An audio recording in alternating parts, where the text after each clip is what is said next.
আবারও রেলে কাটা পড়ে মৃত্যু হল এক অজ্ঞাত পরিচয় ব্যক্তির। ঘটনা মঙ্গলবার রাতে তেলিয়ামুড়া থানাধীন মেলাপাথর রেল ব্রিজ সংলগ্ন এলাকায়। ঘটনার তদন্তে পুলিশ এই বিষয়ে তেলিয়ামুড়া জিআরপি থানার পুলিশ জানায়, শুক্রবার রাতে তেলিয়ামুড়া জিআরপি থানার পুলিশের কাছে খবর আসে মেলাপাথর রেল ব্রিজ সংলগ্ন এলাকায় রেলে কাটা পড়ে একজনের মৃত্যু হয়েছে। খবর পাওয়া মাত্রই তেলিয়ামুড়া জিআরপি পুলিশ ঘটনাস্থলে ছুটে যায়। যথারীতি জিআরপি পুলিশ তাদের তদন্ত শুরু করে এবং মৃতদেহটি ঘটনাস্থল থেকে নিয়ে আসে তেলিয়ামুড়া মহকুমা হাসপাতালের মর্গে। শনিবার মৃতদেহের ময়না তদন্ত করা হয়। ঘটনা 6:50 অনুমান সময়, তখন আমরা ইলেকশন থেকে ফোন করছে যে একটা লোক, অপরিচিত একটা লোক রেলতলে পরে মারা গেছে। তো তার 10 মিনিট পরে আমি গিয়ে পড়ে গেছি, গিয়ে তার বডি ডেড বডিটা আমরা তেলিয়ামুড়া হসপিটালে নিয়ে গেছি। কোন জায়গায় হয়েছে? এটা মাইগঙ্গা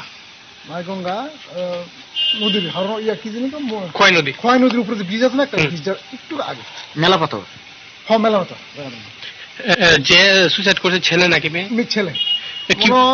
মনে ব্রেন একটু ডিফেক্ট আছে মনে হচ্ছে, কিন্তু বোঝা গেছে আর কি।